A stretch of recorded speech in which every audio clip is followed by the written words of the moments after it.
Great, thanks. This is a joint session of the joint meeting of the House and Senate Government Operations Committees. And we thought that it made sense for us to meet jointly to hear to take less time from the commissioner to walk through the proposal for the Agency of Public Safety. Once we have walked through it and everybody's had a chance to kind of ask the technical questions, then we will meet in our separate committees and take testimony from people. And hopefully we will be able to start this bill in the Senate. That is our plan, and then be able to send it over to the House. But it made sense for all of us to hear the walkthrough at the same time. So Representative Copenhagen, is there anything else you want to add? Well, I just want to say thank you for facilitating this meeting. I like that we're being efficient with our time and the time of the folks who are with us here today. So we look forward to hearing the bill presentation. Thanks. And by the time it becomes a bill, it might be very different anyway, but we don't know about that. But so are you done on the floor, House members? You are. Okay. All right. So with that, I guess it is February 17th. I did not say that to begin with, and we are live.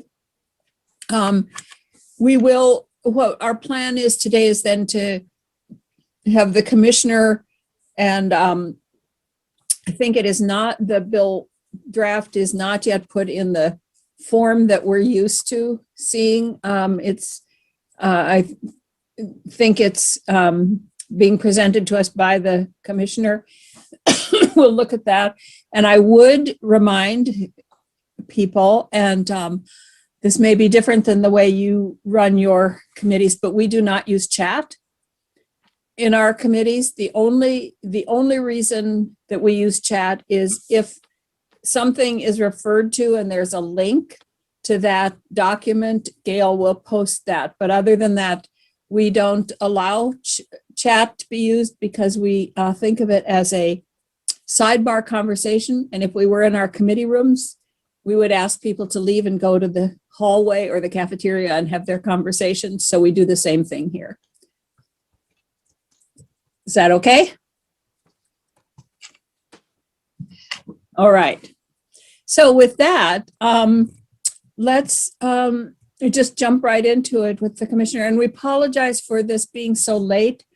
We had a presentation by Commissioner Levine to the All Senate, and my understanding was that it would be from 1:30 to 2 and that we could meet at 2, but clearly it went a little longer. You know how senators are, they like to keep talking and asking questions. So it went a little longer than expected.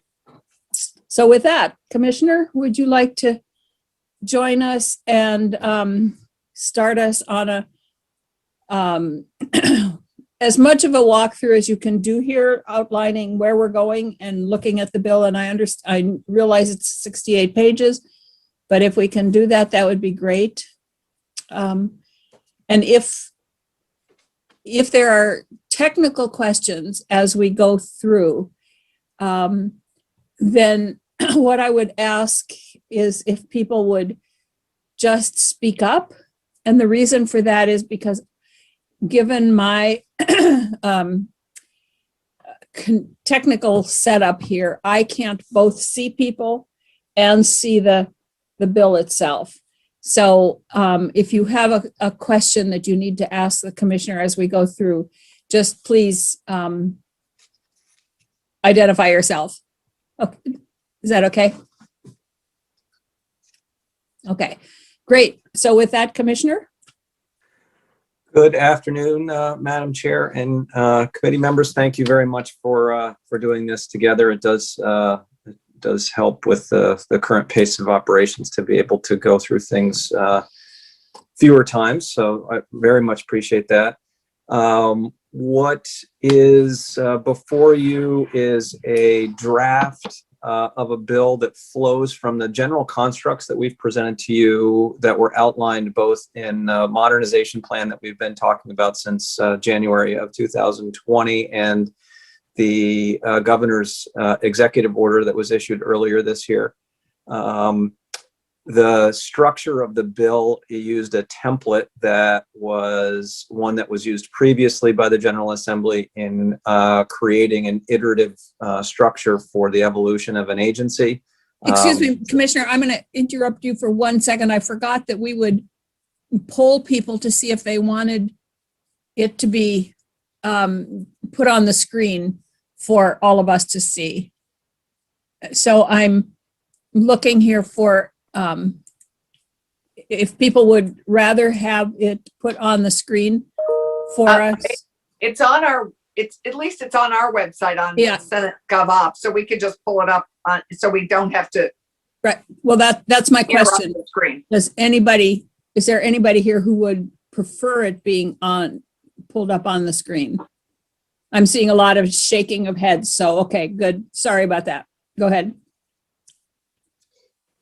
So the structure of the bill was taken from a prior iterative agency bill that has been used previously. There are probably a number of different ways that this could be structured, but that was the most recent version that was available. There, as was noted, I think possibly before we started, there was a quick sidebar about it being repetitive in nature in the language. That is absolutely true. The repetitive nature of the language uses that prior construct that's been used to make alterations as time passes. So there's a section about particular structure of a Department of Law Enforcement, for example, and then there's another version of that that comes later in the bill that reflects the changes that would occur based on a point in time. So that's why there are repetitive components. I'll probably, unless it is helpful to the committees, I'll spare you the in-depth dive on the history of how we got here, except to say that this is a component of our overall modernization strategy that we've been talking about, which has a variety of goals, including the better organizing the state's public safety assets, in part to provide better public safety supports to communities and public safety organizations statewide. The same iterative approach is taken here in this bill draft as was contemplated in the executive order, that this is a step-by-step approach to creating an agency. So it would create the agency itself and pivot from a department. It would then take the operations of the Vermont Police Academy and connect those to the agency while maintaining the independence of the Criminal Justice Council itself. So essentially providing the support of the larger agency construct to the operations of that council, and simultaneously providing administrative and budgetary support to the academy, an area that has been under-resourced in recent years. It would then do much the same with the operations of 911, again, reflecting back to 2 years ago when the legislature instructed the Secretary of Administration to determine where the 911 board should exist in the executive branch. This is in part an outgrowth of that work that was assigned to the Secretary of Administration, again, with the same general construct in play, that the support of the agency, and in this case, the technical combination of the talent from the 911 team, our radio technology services unit, and the public safety answering points that are run by the state could come together in one communications unit and leverage those assets in better fashion while maintaining the independence of the 911 board. And then finally, within the creation of the Department of Law Enforcement, keep the first and only piece of the puzzle to move in this as drafted here would be the enforcement components of the Department of Motor Vehicles, as we described when we were talking about the executive order. We've added language here to at least as drafted, memorialize that folks who are assigned to the two initial divisions, the Vermont State Police and the Division of Motor Vehicle Enforcement, would not be able to be transferred between divisions without a specific request on the part of the employee and then consent by both the commissioner and the secretary of the agency. So we tried to address some of the things that came up in earlier testimony.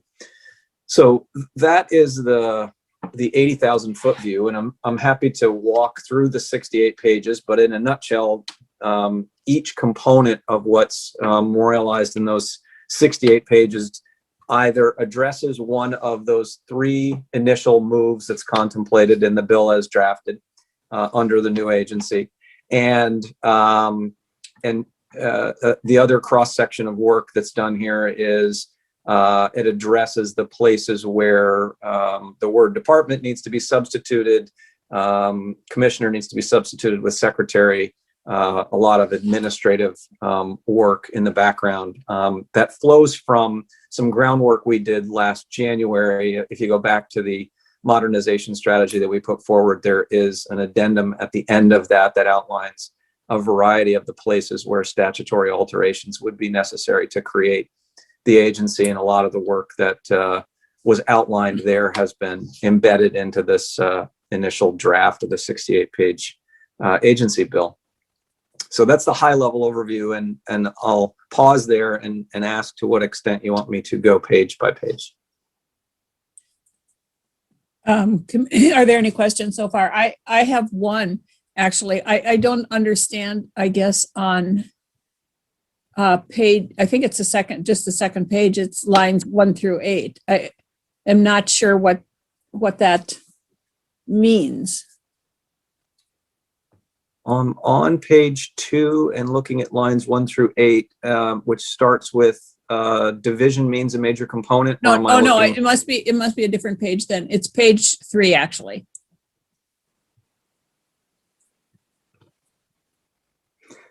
So it starts with the agency shall, in addition to other law enforcement duties. Right.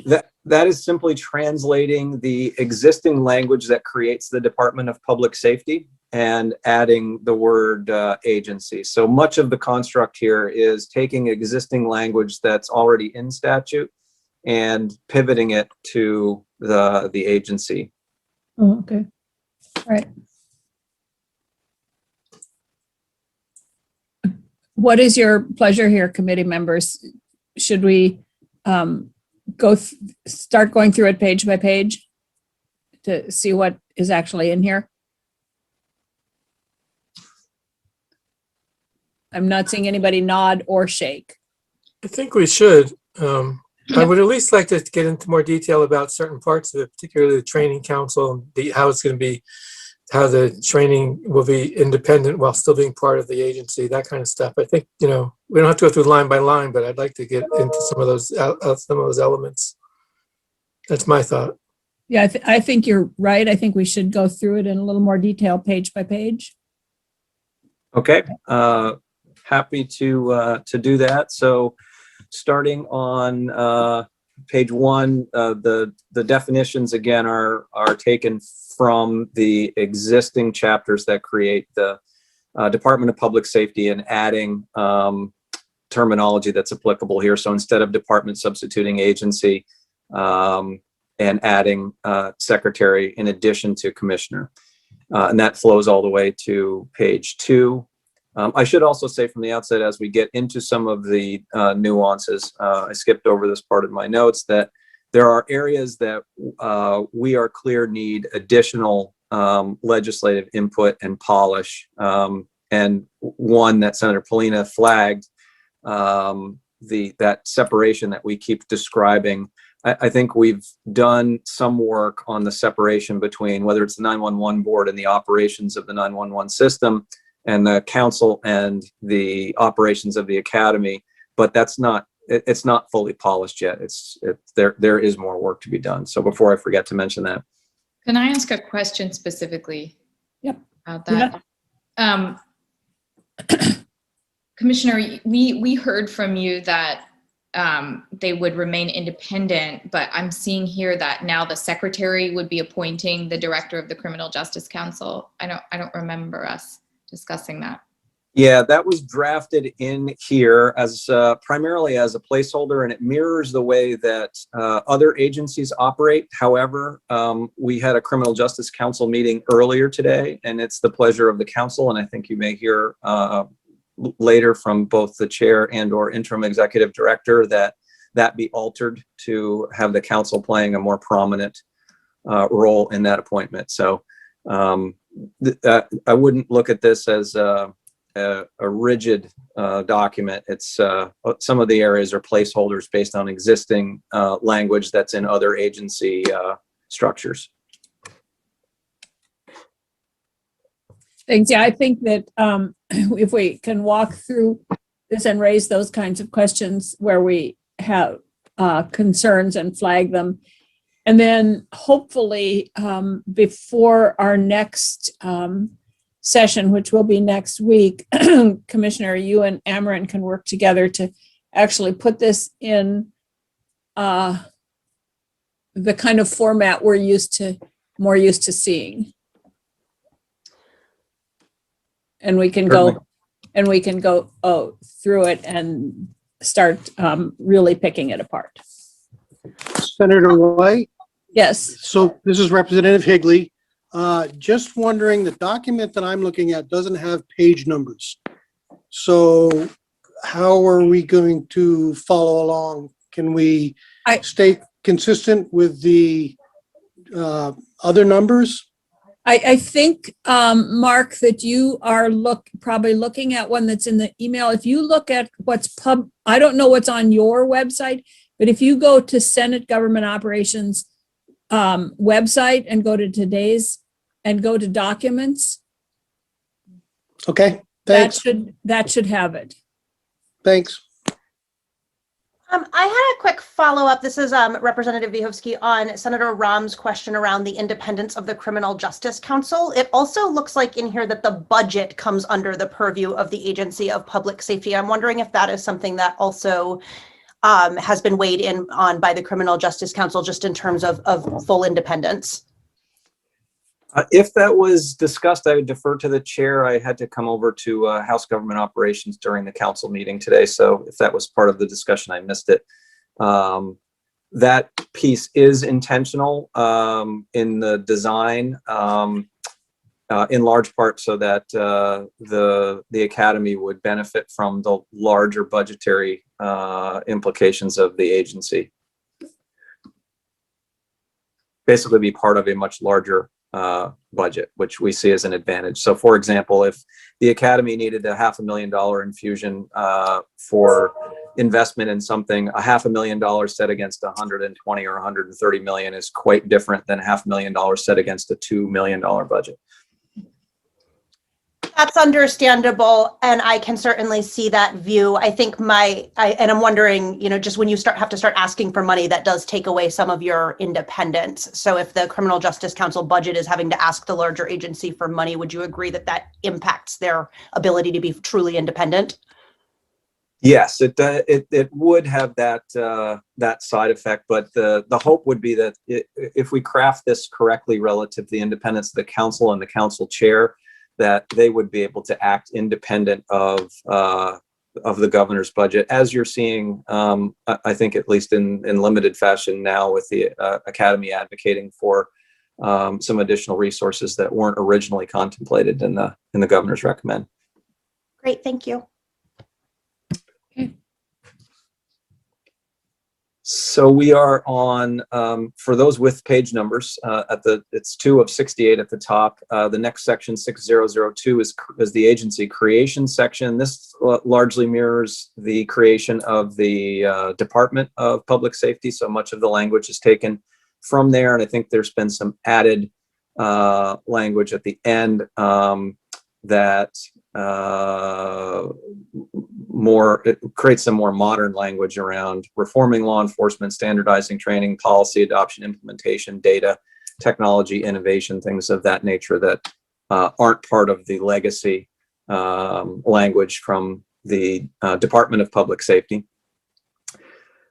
The top of page 3, Senator White asked this question early on. This is memorializing language that's already in existence that creates the Department of Public Safety, and that flows through the entirety of page 3 and into page 4. And I don't believe there are any alterations to the various councils and boards that have the support of the agency. You'll note that the Criminal Justice Council is missing here. And again, that's because of the iterative nature of the way the bill is designed. So right out of the gate with the creation of the agency, it's not listed there, but then later on in a future version, it is noted there. Commissioner, Yes, um, go ahead. I'm just curious. I don't see the Department of Motor Vehicles anywhere here. Not yet. Again, if there's a confusing piece of the structure that we adopted from a prior bill, it is that this is the initial version, and then as we go through the 68 pages, there are new versions that emerge on timelines. So, the DMV component doesn't come in until the 1st of July of 2022. So it gets added in a later paragraph. Okay, thank you. Madam Chair, may I ask a Yep. question? Yes. So as we go through this next section, there is a piece, I think on page 4, that says all of these named now commissions are advisory to the commissioner. And I believe that's now including law enforcement advisory, some commissions that are supposed to be doing independent investigation into use of force. As you walk through this particular section, can you talk about how you can have independent investigation and then have it be advisory? I understand your concern. I don't think we've taken anything that in this section. It's about administrative support at the bottom of page 3, and then all of these boards also have advisory capacity unless they have powers and duties that are set in statute. And so it's coupling two things together. And I understand how that may look a little bit funny, but that's the way the agency and department structures are created in statute. So it's just mirroring that. I don't know if I said that clearly. There's an advisory component to them, but there's also language here that indicates that if they have statutory authority, that they maintain that. So, for example, the licensing of electricians, they have statutory authority to do that. The electricians licensing board could be advisory. Candidly, they haven't had to advise me of anything in the last 14 months that I've been here, but they could be advisory to the commissioner on something, but they maintain their statutory independence to function independent of the commissioner or the secretary if the agency were to come to fruition. And I would just... Can I follow up on that question? Yes, please. That's not what this language says. Well, I except as hereinafter provided, the powers and duties of the boards, commissions, including administrative, policymaking, regulatory functions, shall be vested in the secretary of the agency. That is the current structure, as I understand it, of all of these. It would just say commissioner instead of secretary of the agency. That's the standard construct for the creation of either an agency or a department. And if that's maybe a standard construct, but it strips the independence of any board or commission. I don't think it does, only in that it hereinafter provided, when we get further down in the 68 pages, there's language that very specifically calls out the maintenance of those statutory functions.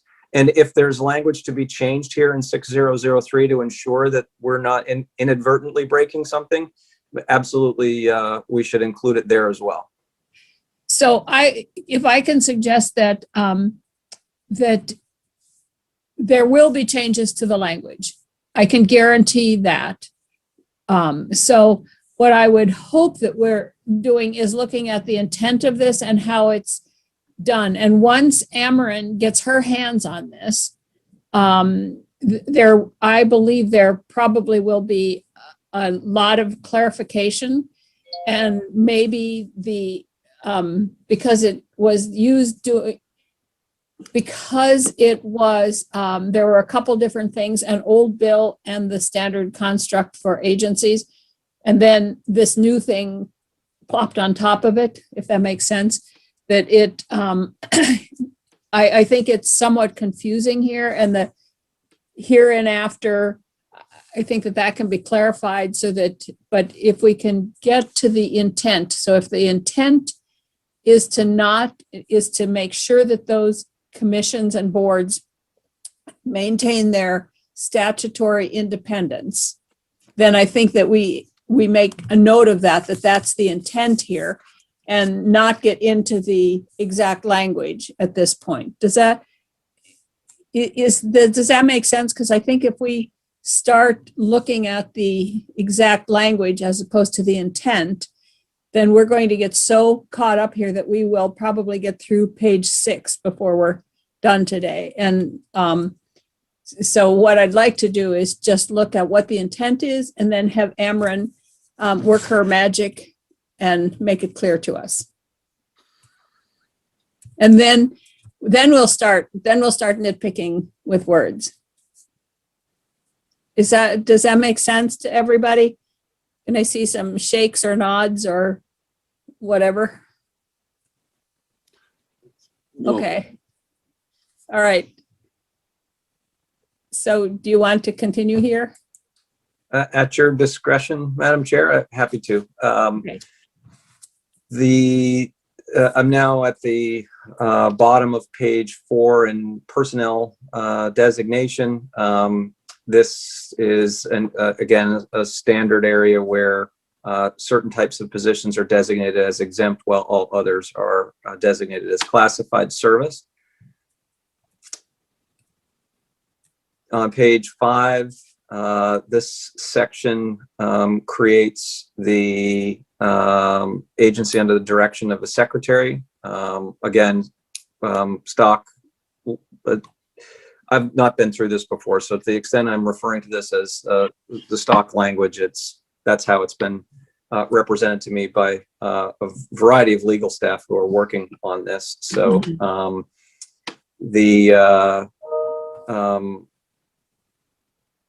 this component creates the secretary and lays out the duties of the secretary. Same with budget. Then on the top of page 6, creating the position of deputy secretary, again, a standard component of an agency structure. Gives the 6024 on page 6, line 11, gives the secretary, with the approval of the governor, the ability to create advisory councils, another relatively standard piece of language.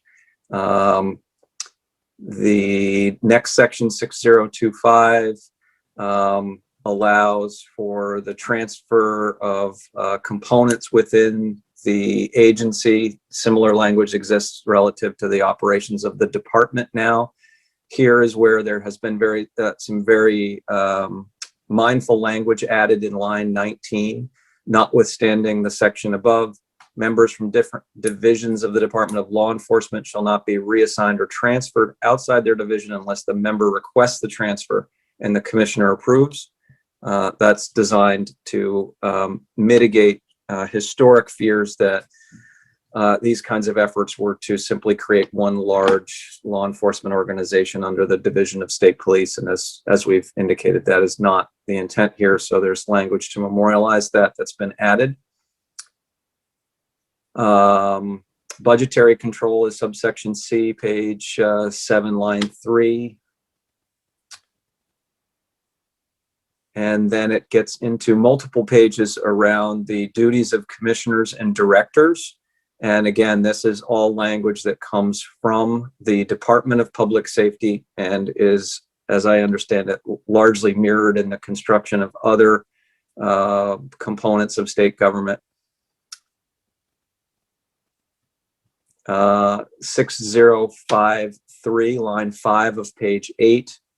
This is language that exists in the Department of Public Safety around changing ranks and grades of members of the organization. This is specific to the state police. And in this area, we've also added the language in again that I read to you earlier about prohibiting the reassignment or transfer outside of a member of a division within the Department of Law Enforcement unless that member requests a transfer and the commissioner approves it.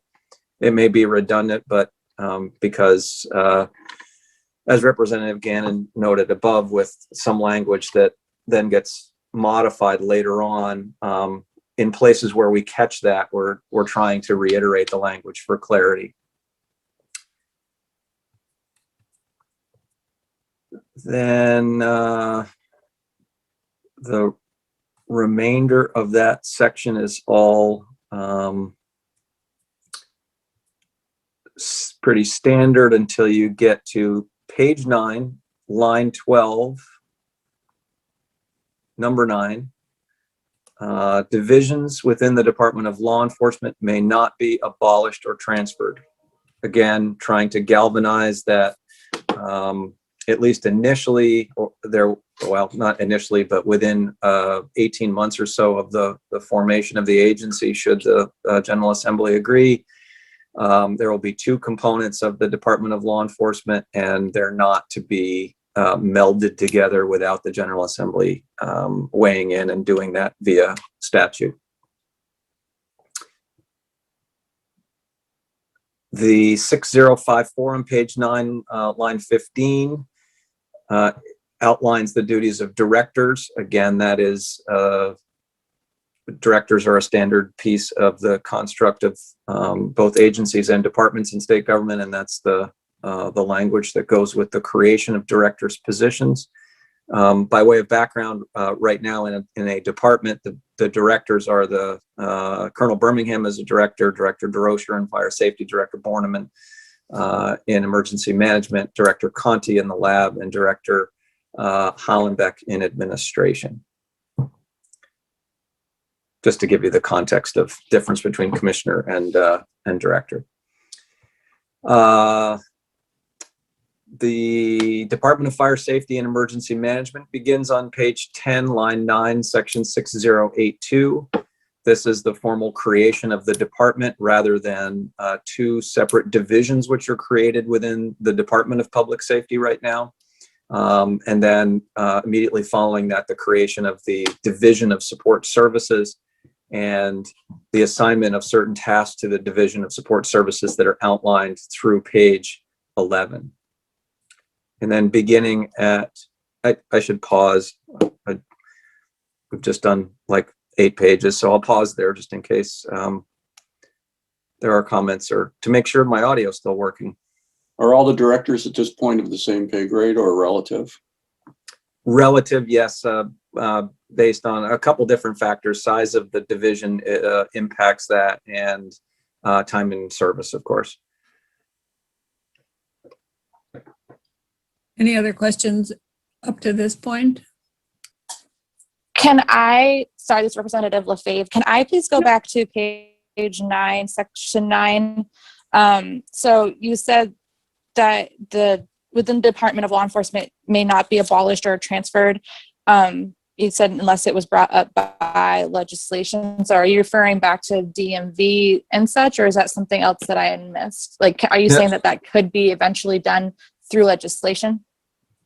Yes, so that's exactly right. The Department of Law Enforcement's created, and then initially 2 divisions are placed in there, the Division of State Police and the Division of Motor Vehicle Enforcement. And in the future, there's, this is setting the stage for the contemplation of adding other components like the Warden Service or Liquor and Lottery Enforcement.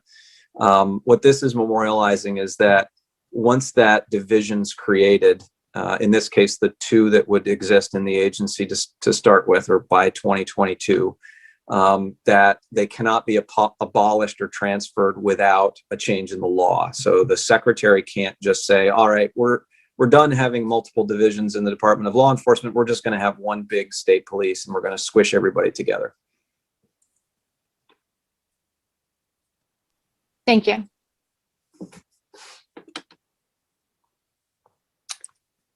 I don't see anybody else right now, so I guess you can move on. So here is where we're at the very bottom of page 11, very top of page 12. This is where the creation of the agency 6002 gets modified for the first time. So added to that language is following the words operational support for the Criminal Justice Training Council is added at that point. So that goes to the redundancy of the language in this iterative process. I imagine that could be addressed in a different way by taking a single version of 6002 and just creating a subsection that's effective on a particular date rather than having the language repeat. But again, the outline for this was taken from a prior piece of legislation, so trying to be consistent. Madam Chair, Yes. it could just be habit, but Commissioner, when you say Criminal Justice Training Council, it always makes me think that we're starting to look at the distinction between the training functions for the Police Academy and the Criminal Justice Council. But are you just referring to the Criminal Justice Council? There is only one council, thank you. Right. It's just 30 years of referring to it that way, and it takes a little while to, I think I got it about 80% of the time, but I'm still tripping over the training word about 20% of the time. So is then that training piece related to the Police Academy, should we have seen that already, or is that further down? The Criminal Justice Council is now responsible for both training and professional standards. And I believe the intent of the change made last year by the legislature was to clearly articulate that professional standards component was not in any way sublimated to the training component. So that's why training was removed. I'm extrapolating that, but that's my understanding. Okay. So were we supposed to see the Police Academy somewhere already?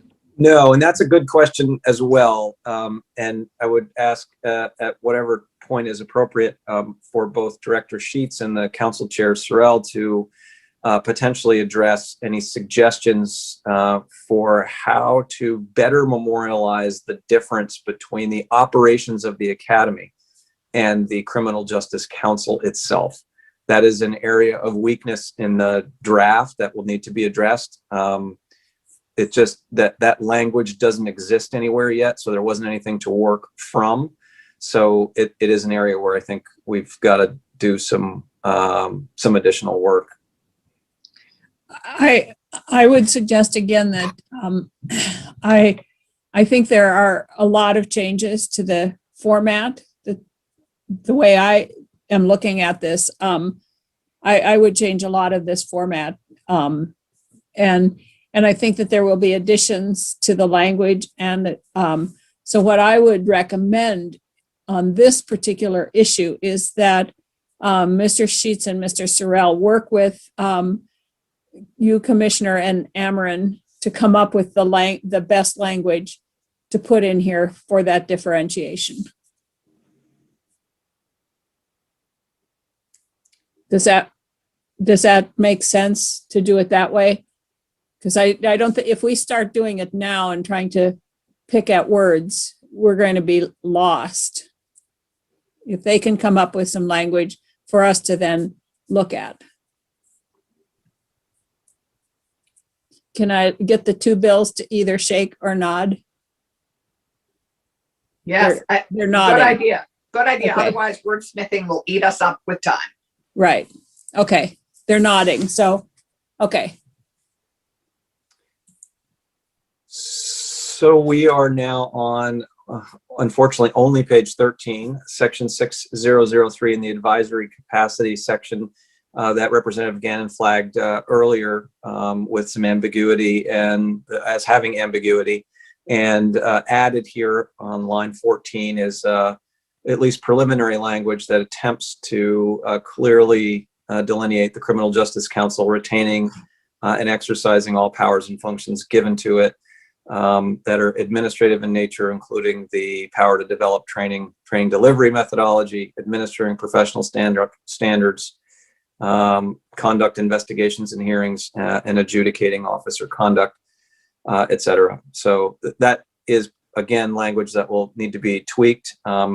That was written to address the goals of the legislation. So it's probably not perfect yet, but it's there as a placeholder to try to address all the various components. Okay. Madam Chair, I feel like I have something that one could construe as wordsmithing, but the Council Advisory Committee is named as a separate item than the Criminal Justice Council. I imagine it advises the Criminal Justice Council, and then it's not mentioned as needing to be independent as well. So it's seen as kind of co-equal above, but then not named down below. I'm not sure I understood that, because I think that is part of the council. Madam Chair, I've not had any experience with the Council Advisory Committee since I arrived at Public Safety. So I have, there have been conversations about whether to suggest it continue or be removed, and I defer those again to the chair of the council and the executive director as to whether, and then ultimately to the committees on whether it makes sense to keep that parallel structure or not. So, Bill Sorrell, did you want to respond to that? You are Madam muted. Chair, I could respond if it's okay. Yep, since he's muted. Okay, for the record, this is Bill Sheets. Senator, great question. The Council Advisory Committee was a governor appointee committee, and all of those appointees expired 2019, and they never had a meeting. We have since talked about replacing that and would love the opportunity to introduce replacement language in this bill that formally recognizes the Professional Regulation Subcommittee that is a subset of the council that handles professional regulation, as was intended by this Council Advisory Committee.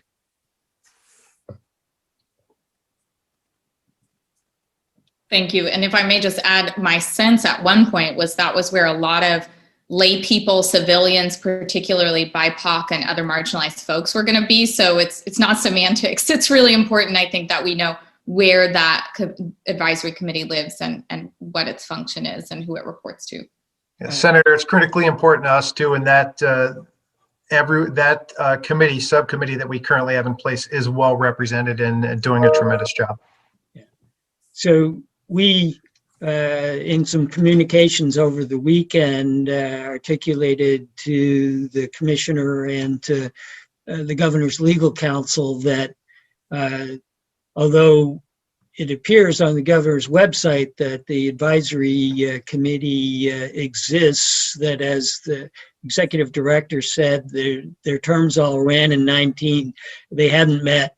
And in the interim, S-124 was enacted, and the authority to be the funnel recipient of allegations or reports of officer misconduct around the state was to come to the council. And we created this professional regulation subcommittee, which is the only subcommittee. It's 5 members, both law enforcement and some of the outside members of the council. Their meetings are confidential. The only ones of our subcommittee meetings that are not open to the public or to other council members, including myself. So we didn't see the need to continue in statute the existence of an advisory committee. Looking at the legislative language on the reason for the creation of that advisory committee, we saw the creation or the creation of the new Criminal Justice Council as being a manifestation of that same legislative intent, and believe that the references in statute to an advisory committee to the council could be removed. And what the legislature has been looking to accomplish with that is to have some outsiders see what allegations of misconduct there are and what's being done about it are being implemented by the council's operations. I'm not sure what draft you have in front of you. I'll need tomorrow to find that to deal apples and apples. But I believe there is some language in the draft that specifically authorizes the council to create new subcommittees, which we have committed, I think, at least 5 new subcommittees, but with an express reference to the professional regulation subcommittee. Thank you. Okay. Do we want to move on then? Are we ready to go to the next page? Page 14, Madam Chair, begins more of that iterative process of adding the Criminal Justice Council to various sections. And important here will be, as Ledge Council is reviewing this, and then ultimately you are, to make sure that the intent remains clear and that there isn't any inadvertent breakage of any of the intent as we move forward. You know, the way I'm looking at this is I'm thinking about reporting this on the floor. And the way it's written, it would be impossible for me to report this on the floor in a coherent manner. So I think that as we go through this, we'll get it much more streamlined and understandable and easier to report on the floor, because I would not want to try to report this one on the floor, believe me. Thank you. It's hard enough to walk through it with you in a controlled setting like this. So yep. I concur. The top of page 15 is an area that will need edits to comport with the council's discussion from earlier today about appointment of the director. And I think there's a number of different possibilities there. So I just flagged that one for further exploration in terms of how that should flow.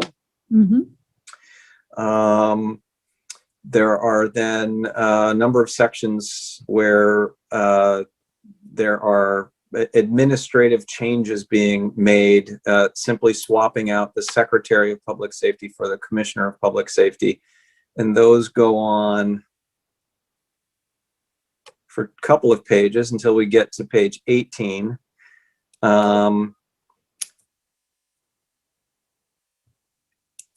This also is around top of page 18, section 2355 is also around the selection of the executive director, and that language would have to flow together with the prior section that I flagged. So again, a placeholder for that process that would need to be galvanized moving forward based on a variety of feedback.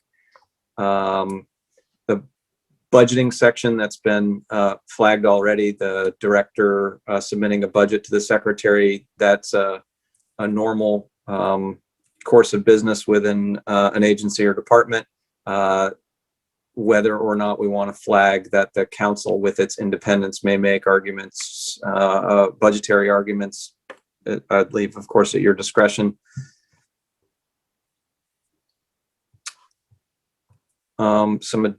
Moving into the end of page 18, top of page 19, a couple more just language changes, and then administrative changes around financial assets and liabilities, just shifting those to the department. There are also just as a side note, I think there are assets that are part of buildings and general services, and there's no language that contemplates moving them to the agency. So if those relationships exist, if PGS owns a building that the academy utilizes, they would continue to own it, and we would continue to pay fee for space as necessary. So if there's no need to the basic version of that is there's no need to move it. The language doesn't move it.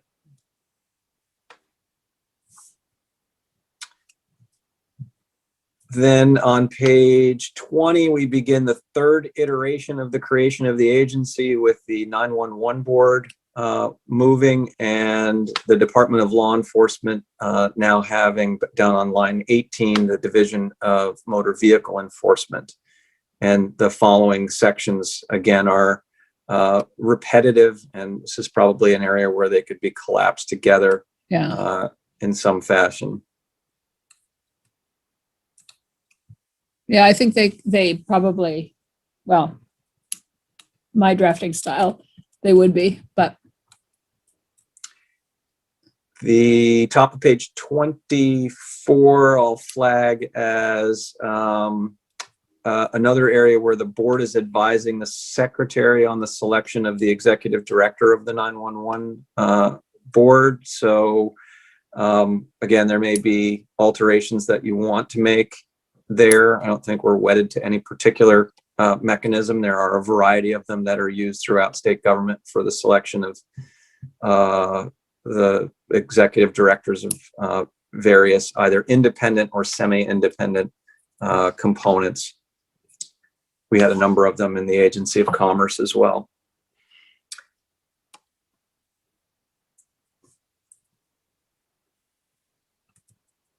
I am just skimming through and skipping pages. I'm through page 25 and into page 26, and another set of administrative sections about assets and liabilities and equipment being transferred. Again, if it is in the purview of another component of state government, or it's rental property or something of that nature, there's just an adoption of whatever that relationship is without a transfer occurring.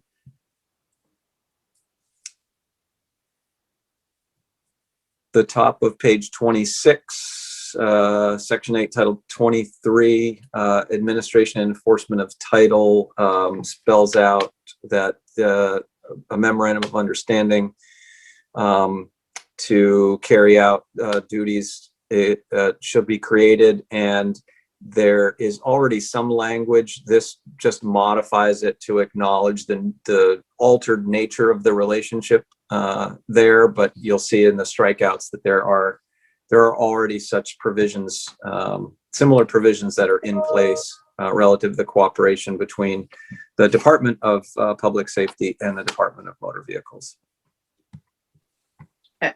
Madam Chair, may I ask a question? Go ahead. So, Michael, do you envision, it's Allison, do you envision having the same MOU as you would, as we go down this road with Fish and Wildlife and Liquor and Lottery? I would think that would be necessary, unless specifically memorialized in statute, the memorializing the relationships to ensure that the support of the non-law enforcement functions in those departments or divisions remains uninterrupted is critical. Thanks. Madam Chair, can I ask a question? Yes, please. Commissioner, I brought this up before, early on in testimony, days before.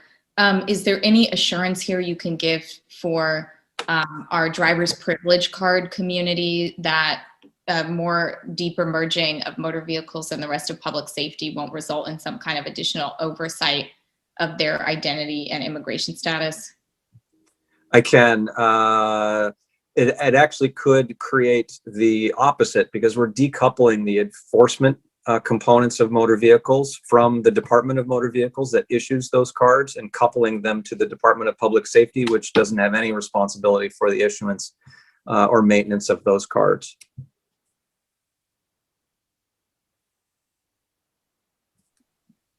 Okay, I'm processing that, but. Sorry, that I can take another run at it if you want. You can keep, sorry, I don't want to hold us up. I'm just. looking at the language and thinking about it. The sounds short like it's an answer is, It sounds is like I it's an can- improvement. yeah, that's exactly right. The short answer is I would see it as, to the extent an improvement is, I'm not sure one's necessary because I think we've got a good balance now, but it's not a threat. So I can assure you of that.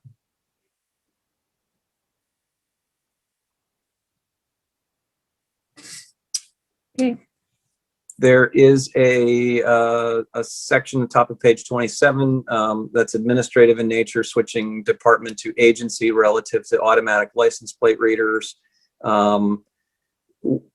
We may actually want to have a conversation about just removing this statute altogether to shorten this up, in large part because there's only one automated license plate reader left in use in Vermont, and we're actually about to sunset the maintenance of the storage there and take that unit out of service. It's not our unit, but we're the organization that pays to have those things archived, and it's just under the existing operating rubric that's been established in Vermont. They're basically they're not useful items anymore. So I think we may come back and just suggest strike this all out, and we just won't use that device going forward in Vermont. Okay. That could knock off a page and a half, so that would be helpful. Well, I've already knocked off about 15. Yes, agreed. They don't let me draft these things, so I'm with you, Senator. The more administrative work, top of page 30, to transfer the enforcement staff, the financial assets and liabilities again. Same descriptors that I gave above for the other components apply to this third component as well. Top of page 32, we begin just administrative changes, changing department to agency and commissioner to secretary. That continues through page 33, through into page 34. You'll see one strikeout direct on page 34, line 6. Director of the Vermont Criminal Justice Services Division is a division that has not existed in the Department of Public Safety for several years. So that's an administrative cleanup unrelated to the agency structure. A question. Yep. Why does it feel though like it seems like it's saying that the criminal, what will be the criminal justice voice on the law enforcement advisory panel? Then I'm just looking for that speaking before we leave that. Yeah, for clarity, the Criminal Justice Services Division was a division of the Department of Public Safety that had the Radio Technology Services Unit, the Vermont Crime Information Center, and the Information Technology Unit prior to the creation of the Agency of Digital Services. So it was actually a poorly named division. It's administrative. It doesn't really have anything to do with what the title suggests. I think that, Senator Rahm, I think that the council does not have membership on the LEAB, I don't believe. This was changed, the council and the LEAB board were changed last year, the makeup of both of them. Or maybe the LEAB board wasn't. I thought we already got rid of that position, but I don't think that the council has membership on the LEAB board. And if that's something that should happen, then we could look at that. But this is current makeup. Yeah, I mean, it aside from the strikeout kind of bringing it to my attention, I was just looking through the list and feeling like there's not a kind of civilian or criminal justice voice on that very important commission. So maybe I'm not understanding properly what they do, and if a civilian oversight voice would be helpful, but that's where my mind is going, and that's my end of my questions there. Okay, we can talk more about that. So I'm just going to name pages where there's administrative cleanup around agency, department, secretary, commissioner. And when we get to a section that is not administrative cleanup, I'll stop. So 35, 36, page 37, 38, 39, 40,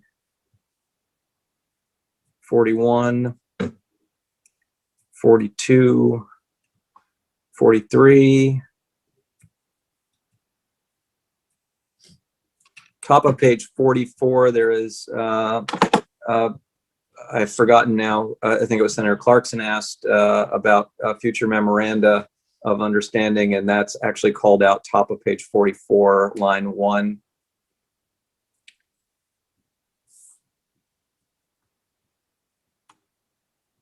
Additional cleanup continues through page 45. Some administrative cleanup in the middle of page 45 that speaks to the state's emergency management plan, and I'd have to find the background to how that ended up in there, but I know it's administrative cleanup, but I don't know the backstory for that particular piece. There were a lot of folks involved in the drafting here. Top of page 46.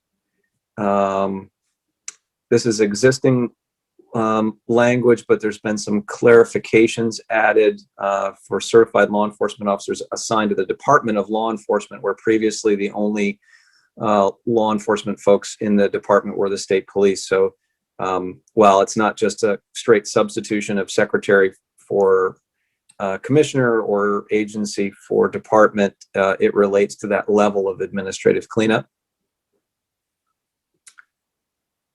Same with page 47, 48, 49, 50, 51, 52, 53. We may be done with substantive changes through page 54. No, there's reporting. I knew there was something else in here. End of page 55, line 19, reporting. And I hesitate to use the word reporting because there have been so many reports, but creating some kind of report on potential any additional legislative changes needed to continue the orderly and efficient organization of the transition. While we can anticipate probably 80 or 90% in the bill structure that we'll work through with you over the next foreseeable future, invariably we're going to miss something. So it calls out the need to report back on anything that we have missed. And then an additional report about the feasibility of transferring other law enforcement assets into the agency and exploration of some VOSHA components as well that have been talked about previously, and reporting on the efficacy of doing that. And then one more report on, there are two versions of the report, the 21st of November, November of 2021 and November of 2022, after the various components, if they were to move, there are two reports due back to the governor and the General Assembly on any additional work that needs to be done in the wake of those.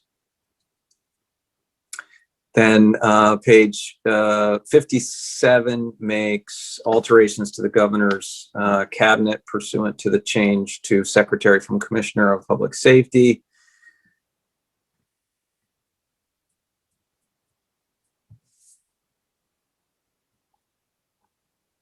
And then some additional transitional provisions, which are language related to making other statutory alterations. And page 58, we are into emergency management language and cleanup around emergency management and fire safety that goes through the end of the document, I believe. And this is, again, just agency secretary replacements and things of that nature. There's no intention for substantive alteration there. And then effective dates, the draft is July 1 for the operations of the Academy for 2021 and July 1 of 2022 for the 911 operations and DMV enforcement. And that's just the draft.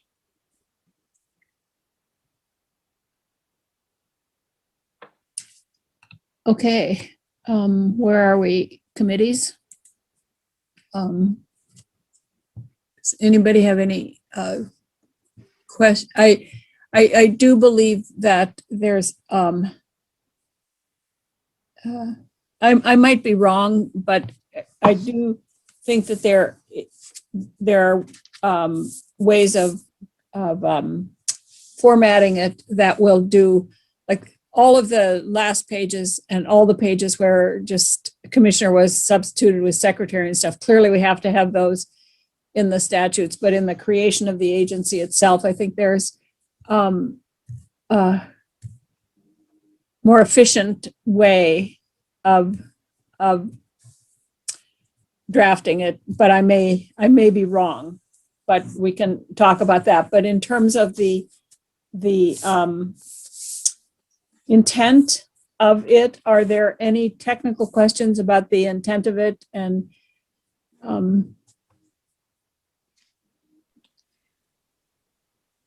Madam Chair, yes, I'm holding back because I've been asking all the questions.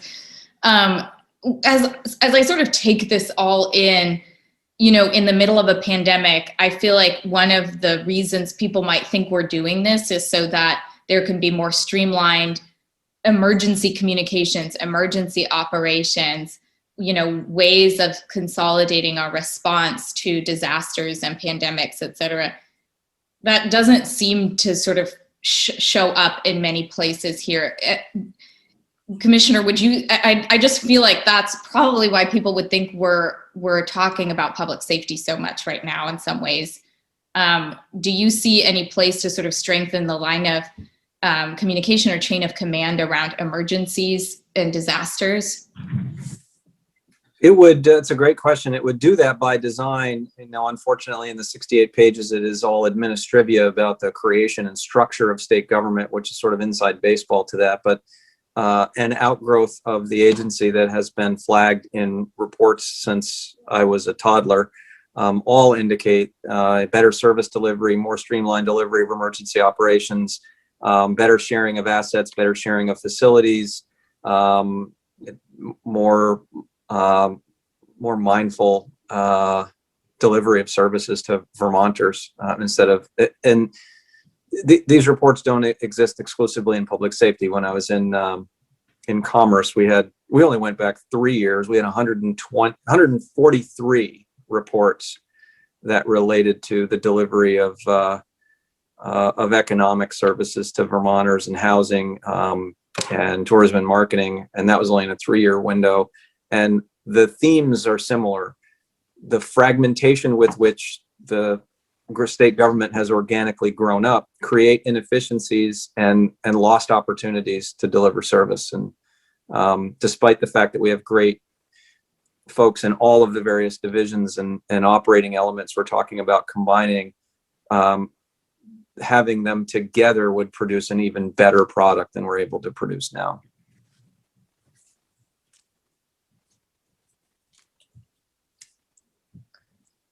does that answer your question somewhat, Senator Rahm? It kind of does. I was looking through all the names of the commissioners and the titles and the departments, and do we just stand up emergency operations centers and kind of response teams in an emergency, or do you have a standing emergency response and recovery wing of your? Okay, go ahead, Commissioner. I think it's there. Okay, I didn't see it. It is in there. The state has an emergency operations plan and a division of emergency management that organizes all of the state's assets relative to emergencies, whether it's Hurricane Irene or a smaller scale flood, or it is the COVID response. Health operations is a branch of the state's emergency operations center. Because this is a health emergency, you have the size of that branch sort of dwarfs everything else that's going on relative to the emergency response. So it's an unusual look for a long-term emergency, but that same structure is used for all emergencies that we face in Vermont, and it utilizes the assets of state government and all of our partner organizations, municipalities, counties, all the emergency assets, emergency managers from around Vermont. It aggregates them together regardless of what organization they're assigned to, whether it's inside state government or outside. So while there are efficiencies that'll happen in that level emergency response with having a more unified agency of public safety, that's a fragmentary improvement because of the nature of the way we run emergency operations already. And there are some issues around emergency management that we will be taking up after. It's not issues with them, but it's just some potential changes that we will be taking up after crossover, but it really has no bearing on this bill or this creation of this agency. And I will say that one of the kind of ironies of Irene was that our emergency operations center was flooded and could not be used as an emergency operations center. And this time around, the inability to have people in one room has prevented us from using the emergency operations center. So we were the first in the country to go completely remote for operations of our EOC that has now been in continuous use for it'll be a year on March 11th. The prior record for emergency operations is 17 days, to give you a sense of what the difference in scale is. I'm looking around to see if there are any more clarifying questions, and I'm sure that people have a lot of opinions and things they would like clarified and I'm sure that, and we'll get to all of those. But right now, does anybody have, Mark, Representative Higley? Yes, if I could, Senator, how do you see this playing out in the sense of Ameren putting things more in a form that we're familiar with? And are you assuming and making sure that both the Senate and the House have the same drafts to look at? That would be a concern to me. Well, the way I see this playing out is that if it's going to be a bill, one of us has to start the bill. So that, and we, Representative Copeland-Hanses and I have talked about this, and we can start this on our side. So we'll deal with the first draft and make changes. And by the time it gets to you, it will be a combination of Ameren's draft, our changes, testimony from different stakeholders and groups. So while you can have the original draft that she comes up with that we deal with, that will not be the final draft, the final bill. Okay, again, because there's no prohibition on the Senate and the House having the same draft and going through the same process. So I just hope that we can either have more joint hearings to, be time sensitive, because I'd hate to see at the end of all this, a very late bill coming out from the Senate and the House not having enough time to act on what's necessary. So that's my concern is, again, I'd like to see this move along. Again, no prohibition on same bills being in the House and Senate. No, I agree with you. And the same bill could probably be there, but I may be wrong on this, but I feel that if we want to have real debate and constructive, thoughtful discussion on this, that having 17 people be involved in it, plus all the witnesses, is too, does not allow for meaningful discussion. And so what I would anticipate is that we would take a draft and we would start working on that, and we can keep your committee in the loop on every step that we take, but a bill has to come from one side to the other side. That's just the way our process works. It can't be a bill that's passed by both at the same time. So, but that does that make sense? And Representative Copeland Hanses and I try to talk with each other every Wednesday, and so we will make sure that you are. I mean, we don't have many Wednesdays left, actually. So if we're going to do this, we're going to have to do it, and we will make sure that you're kept up to speed with every change that's made, so you won't be surprised by anything. Okay, thank you. I don't know if that answered that satisfactorily or not, but you're very gracious to say thank you. Thank you. Representative Colston has Copeland, his hand up. who Thank does? you. Go Representative ahead, Hal. Colston here. Oh, okay, there you are. Thank you. I have a comment / question to offer, and I want to build off of what Senator Rahm was sharing. I'm reminded of results-based accountability, and one of the questions is to the effect of, how are we better off from this effort? So I hope that as this gets rewritten and put together, for me, that's what's missing. How are we better off for this effort? And if that can be made clear, I think it'll be easier to move forward. Yep. Yeah, I think you're right. You're right. And I think that we can hopefully, my position is, and I don't know about anybody else, but my position is that we will be better off. And I could list some reasons why, but I think it needs to be clear to everybody about how we will be better off.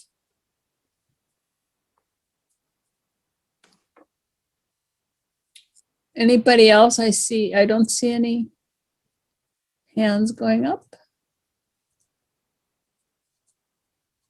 Representative Leclerc, you're being very quiet. I'm just listening to you, Madam Chair, with all your wisdom. With rapt attention, I know.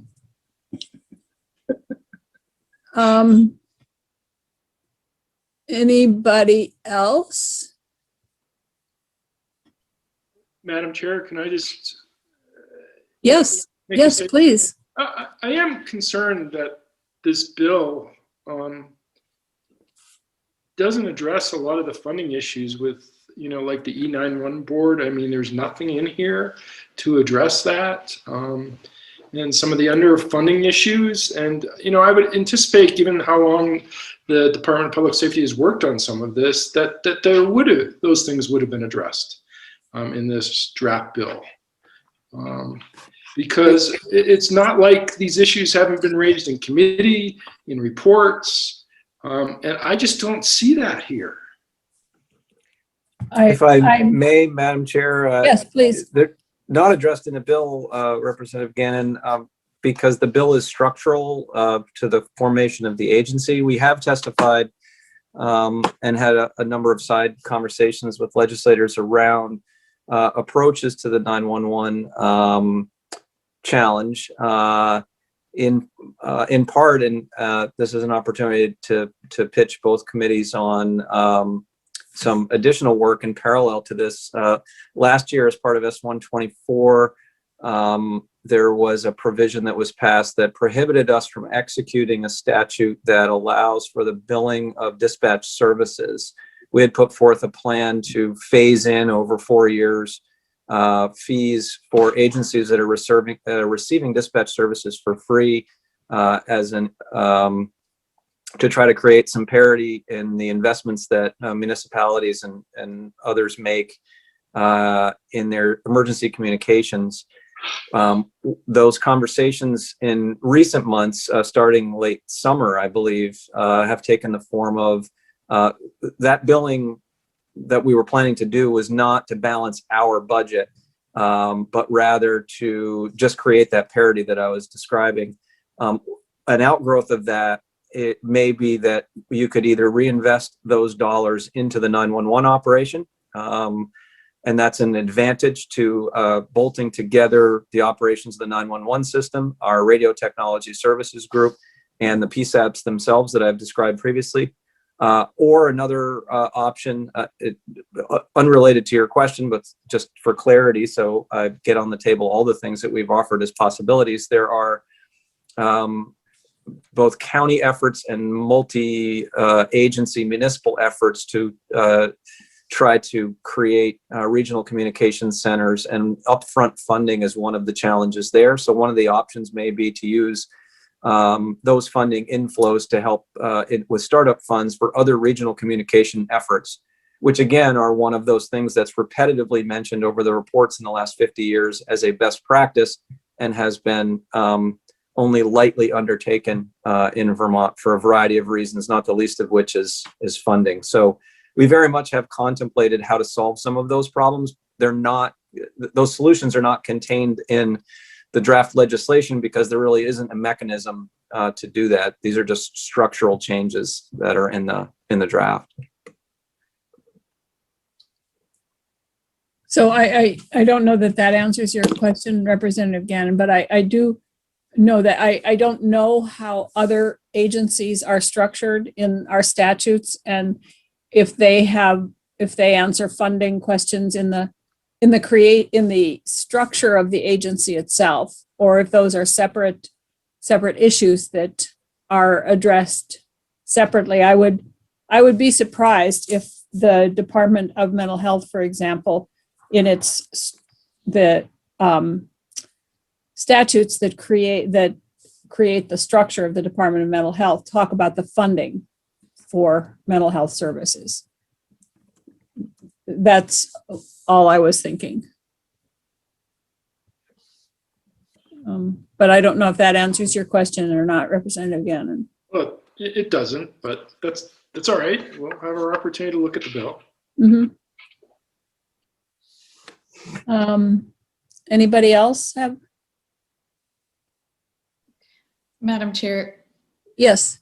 I just want to say, as I've mentioned too in past sessions, just in the Senate, I want to make sure that if there are people in the public who want to be heard in some way about this, that we all are clear if we're making that possible, and if we're doing that together, who other folks have heard from.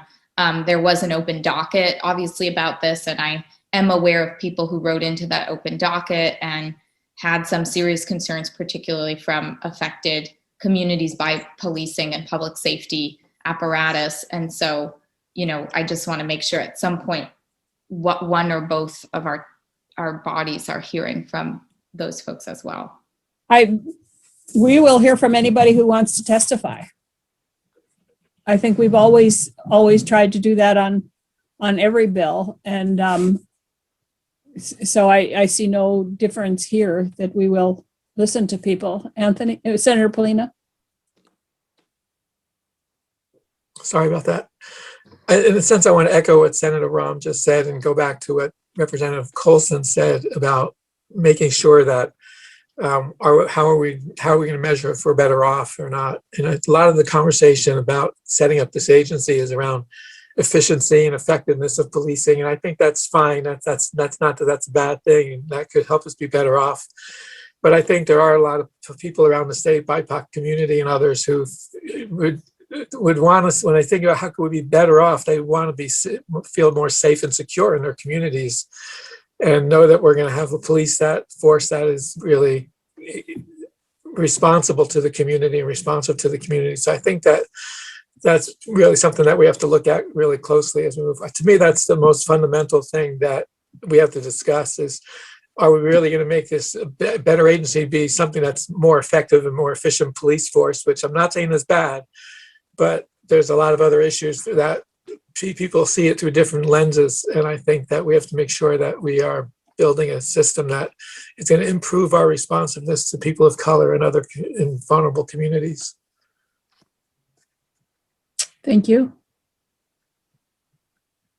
Anybody else right now?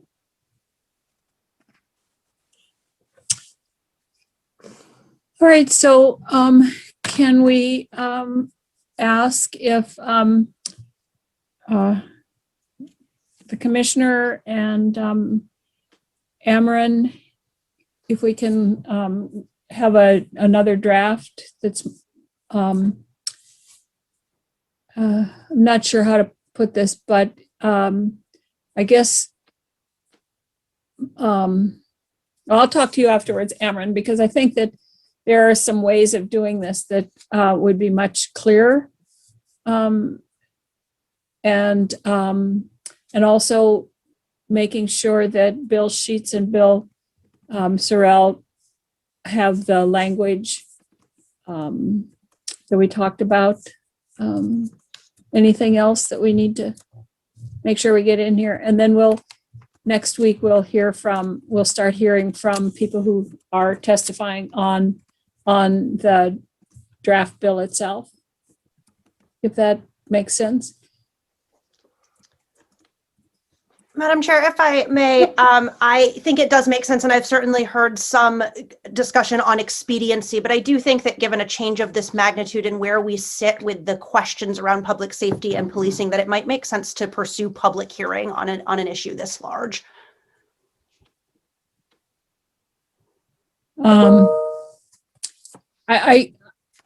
We could do that. Let me and Representative Copeland-Hanses, we can talk about that. I think that we would need, I don't know how we would do that and have the public testimony be on the structure or on a myriad of issues out there that aren't part of this structure at all, but are being addressed in different venues and different bills. So I don't know how that would work, but we can think about that. Yeah. Senator White? Yeah. Hello, Representative Maraki. How are things up in your end of Putney? They're fine. To pick up on that thread, one of the few things about Zoom that I think are helpful is that it does allow us to do things like hold a public hearing so people from all over the state can really have access to us. I think that the time to do it, though, is after you have a bill ready so people can actually comment on what we're putting forward. So maybe premature to start thinking about a hearing until we actually have a bill and people know what's going to be in it. But I would agree that this is something that a public hearing makes sense, and the fact that we can do it by Zoom makes it a lot easier than it might have been otherwise. That's a good point.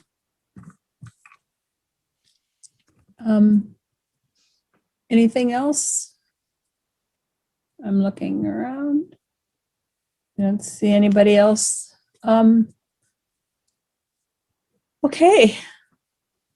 Thank you for letting us invite you. It was a good suggestion to do it together to kind of go through the concepts and get an idea of where we might be heading.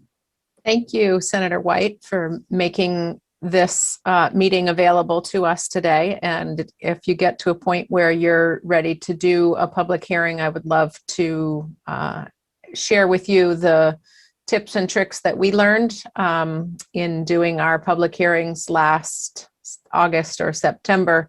And then I'd also love for my committee to be able to participate in hearing from the public. Oh, I think if we get to that point, that it should definitely be both committees that do it at the same time. Great. Okay. So thank you, everybody. And I was going to say have a great weekend, but that was wishful thinking. It's only Wednesday.